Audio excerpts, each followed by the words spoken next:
Welcome back. SGX Nifty almost 25 points నష్టంతో trade అవుతోంది. Weak గా ట్రేడ్ అవుతుందని చెప్పుకోవచ్చు. మేబీ మన మార్కెట్స్ లో ఒక వీక్ ఓపెనింగ్ ను ఇది ఇండికేట్ చేస్తుందా? దీనికి సంబంధించిన ఇన్ఫర్మేషన్ మనకి ఇచ్చేందుకు ప్రస్తుతం ఢిల్లీ నుంచి టెలిఫోన్ లైన్ లో ఎనలిస్ట్ డి ప్రసాద్ గారు సిద్ధంగా ఉన్నారు. ప్రసాద్ గారు, గుడ్ మార్నింగ్. గుడ్ మార్నింగ్ అసలు గారు. సో నిన్నటి పుల్ బ్యాక్ లో ఇంకా స్టీమ్ మిగిలింది అనుకుంటున్నారా? ఇవాళ ఎస్జీఎక్స్ నిఫ్టీ మాత్రం చాలా వీక్ గా ట్రేడ్ అవుతుంది. ఇది దేనికి ఇండికేషన్ గా తీసుకోవచ్చు? I think still overall correction mode లోనే ఉన్నాము. నార్మల్లీ కరెక్షన్ మోడ్ లో రైజెస్ చాలా షార్ట్ లివ్డ్ ఉంటాయి. 1.5 డేస్ రైజ్ వస్తుంది. సో ఐ థింక్ రైజ్ లో స్ట్రాప్ అవ్వకూడదు. నా ఉద్దేశం ఈ కరెక్షన్ ప్రైస్ వైజ్ అనేది ఇంకో 5% మిగిలి ఉంటుంది, కానీ టైం వైజ్ అట్లీస్ట్ 15-20 డేస్ తీసుకుంటుంది. అట్లీస్ట్ మిడ్ ఆఫ్ డిసెంబర్ వరకు ఈ టైం వైజ్ కరెక్షన్ అవుతుంది.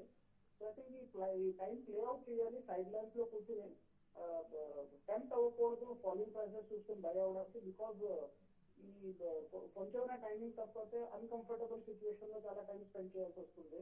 సో నా ఉద్దేశం మార్కెట్ కి కొంచెం టైం ఇవ్వాలి డైరెక్షన్ డిసైడ్ అవ్వడానికి. Medium to long term direction definitely వస్తూ ఉంది, కానీ short term direction bearish to sideways mode లో ఉంది. అది అప్ మోడ్ లో కన్వర్ట్ అవ్వడానికి ఇంకొంచెం టైం పడుతుంది. సో కొంచెం పేషెంట్లీ వెయిట్ చేయాలి. Patience is the key. Okay అండి. అలాగే రియాలిటీ సెక్టర్ లో ఇప్పటికీ చాలా stocks lagging behind the other leaders. So అటువంటి కంపెనీల పట్ల మీరు ఎటువంటి సలహా ఇస్తారు? అయితే 2 సెక్టర్స్ క్లియర్ గా అవాయిడ్ చేసుకోవాలి. Basically reality sector totally avoid చేసుకోవాలి. ఏ ర్యాలీస్ అయినా దాంట్లో టెంప్ట్ అవ్వకూడదు బై అవ్వడానికి. Sectors what would be automobile, pharma and banking. దాంట్లో ఆటోమొబైల్, ఫార్మాలో కరెక్షన్ మోర్ ఆర్ లెస్ పూర్తి అయిపోయింది. బ్యాంకింగ్ లో ఇంకొంచెం స్టాక్ స్పెసిఫిక్ కరెక్షన్ డెఫినెట్లీ ఉంది. కానీ బ్యాంక్స్ లో కూడా డైవర్స్ ట్రెండ్ కనిపిస్తుంది. Stock like IndusInd bank, HDFC bank, federal bank లో డెఫినెట్లీ కరెక్షన్ ఆల్మోస్ట్ అయిపోయినట్టే. వేరే పిఎస్యూ బ్యాంక్ లో ఇంకొంచెం కరెక్షన్, లైక్ సెంట్రల్ బ్యాంక్ లో ఇంకొంచెం కరెక్షన్ ఉంది. సో ఈ స్టాక్స్ ని వాచ్ లిస్ట్ లో పెట్టుకోవాలి.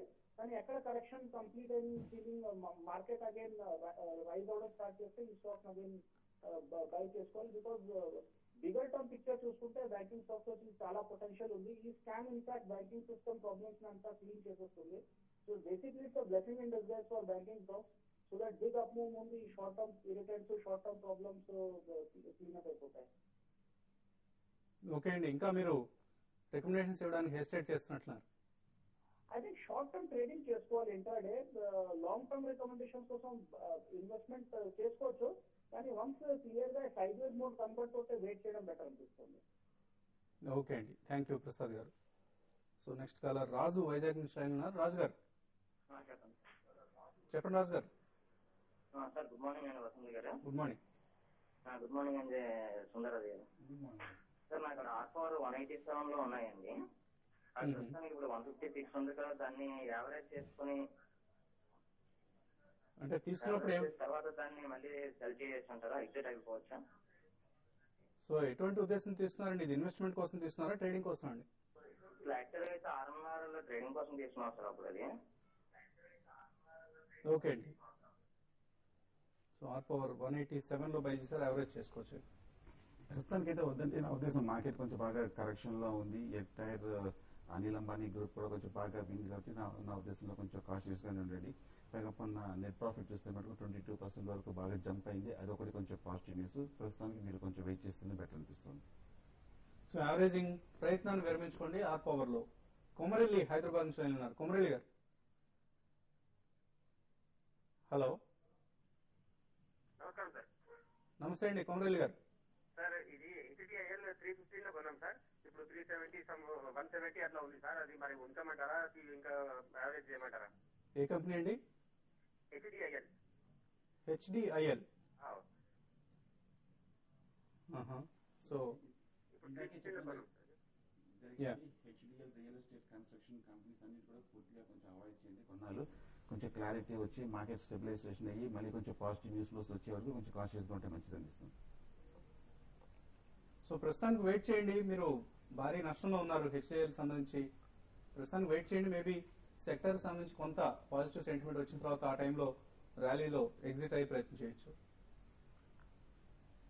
సో రామకృష్ణ, మీరు ఇందాక ఎఫ్ఎంపీలు ఇటువంటి వాటి వైపు ఎక్కువగా దృష్టి మరల్చమంటున్నారు. ఈక్విటీ స్కీమ్ల కంటే కూడా ఈ స్కీమ్స్ బెటర్ అన్న ఇండికేషన్ మీరు ఇందాక ఇవ్వడం జరిగింది. అంటే బేసికల్ గా ఇన్వెస్టర్ సెంటిమెంట్ ఒక అప్రిహెన్సివ్ సెంటిమెంట్ ఉండేసరికి ఏంటంటే ఇన్వెస్ట్మెంట్ ఆప్షన్స్ చూసుకోవాలి మనకి. ఎందుకంటే మీకు ఆపర్చునిటీస్ ఇన్ ద మార్కెట్ తప్పకుండా వస్తున్నాయి. ఇప్పుడు ఒకసారి సో ఇది టెంపరీగా 35 days FMPs ఉన్నాయి, 90 days FMPs ఉన్నాయి, 100 days FMPs ఉన్నాయి.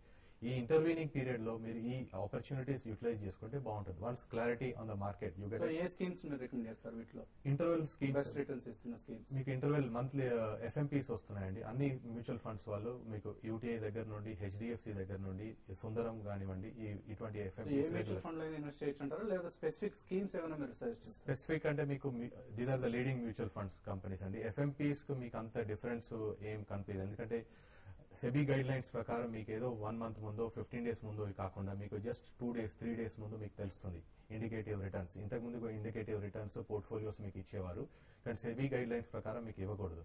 సో మీకు ఏంటంటే లైక్ లాస్ట్ 1 week మీకు 1 month FMPs like 90 days FMPs close అయినా ఇండికేటివ్ రిటర్న్స్ మీకు ఆల్మోస్ట్ 7.2 to 7.6 వరకు కూడా ఇచ్చాయి annualised return. So post tax మీకు ప్రీ ట్యాక్స్ తీసుకుంటే ఇంకా ప్రాబ్లీ మీకు టాక్సేషన్ ప్రకారం చూసుకుంటే మాత్రం ఆర్ డివిడెండ్ డిస్ట్రిబ్యూషన్ ట్యాక్స్ చూసుకుంటే మాత్రం మీకు almost 5.5 to 6% post tax returns work out అవుతాయి. ఓకే అండి. సో ఫిక్స్డ్ మెచ్యూరిటీ ప్లాన్స్ ఇవి 1 month కనీసం చేయొచ్చు, అంతకంటే ఎక్కువ కూడా మన డ్యూరేషన్ మన ఇష్టం వచ్చినట్లుగా ఓపెన్ ఎండెడ్ స్కీమ్స్ కాబట్టి మన ఇష్టం వచ్చినట్లుగా వీటిని నిర్ణయించుకొని ఇలా closed in for specific period 35 days 90 days specific close period ఉంటుంది. ఓకే.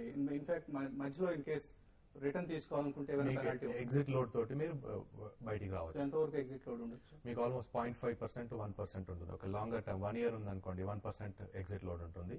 అదే 1 month ఉందనుకోండి 0.5% ఎగ్జిట్ లోడ్ ఉంటుంది. ఓకే అండి. వీటికి సంబంధించిన మరిన్ని వివరాలను ఈ ప్రోగ్రామ్ తర్వాత మనం కండక్ట్ చేసే mutual fund special and TV5money.com లో రామ్ ప్రకాష్ గారు వివరిస్తారు. ప్రస్తుతం లాస్ట్ కాలర్ నరసింహరావు హైదరాబాద్ నుంచి ఉన్నారు. నరసింహరావు గారు చెప్పండి. నరసింహరావు గారు ఫైనాన్షియల్ టెక్నాలజీ అనే స్టాక్ ఉందండి. ఏ రేట్లో కొన్నారండి? 1100 లో కొన్నామండి. ఓకే అండి. సో ఇది షార్ట్ టర్మ్ కోసం తీసుకున్నారా, లాంగ్ టర్మ్ ఉద్దేశంతో అండి? Short term 3 months to 1 year. Okay అండి. ఫైనాన్షియల్ టెక్నాలజీ ప్రస్తుతానికి వీక్ గానే ఉందండి. మొన్న మధ్య వాళ్ళకి ఎక్స్చేంజ్ వస్తుందని ఒక న్యూస్ రావడం జరిగింది. మళ్ళీ ఎప్పుడైతే వాళ్ళకి ఎక్స్చేంజ్ అప్రూవల్ రాలేదో అప్పటి నుంచి స్టాక్ కంటిన్యూస్ గా పడుతూ వస్తుంది. నా ఉద్దేశం ఓవరాల్ గా ఈ సెక్టర్ కొంచెం వీక్ గానే ఉంది, స్టాక్ కూడా వీక్ గానే ఉంది. ప్రస్తుతానికి కొంచెం కాషియస్ గా ఉంది. ప్రస్తుతానికి కొంచెం వెయిట్ చేయటం తప్ప ఇంకా వేరే చేసేది ఏం లేదు. ఓకే అండి. ఫైనల్ గా ట్రేడర్స్ ఎటువంటి సలహా ఇస్తున్నారు? సో బ్యాంక్స్ అనేవి నేను స్ట్రాంగ్ గా బౌన్స్ బ్యాంక్ అయినాయి. అందులో ముఖ్యంగా యూనియన్ బ్యాంక్ చూస్తే కనుక డేస్ ఐ దగ్గర ఆల్మోస్ట్ సపోర్ట్ డిస్టెన్స్ దగ్గర బ్రేక్అవుట్ అయింది 350 దగ్గర. ఏమాత్రం 350 పైన నిలబడితే కనుక బై పొజిషన్ తీసుకోండి.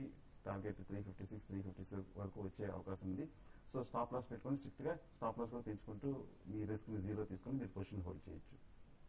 ఓకే అండి. అలాగే అనలిస్ట్ కుటుంబరావు గారు రికమెండ్ చేస్తున్నారు ACC buy above 1000 rupees, stop loss 980 దగ్గర స్టాప్ లాస్ పెట్టుకుని టార్గెట్ 1015 or 1020 వరకు వచ్చే అవకాశం ఉంది. Sesa Goa buy above 312 rupees, stop loss 309, target 316 to 320 rupees.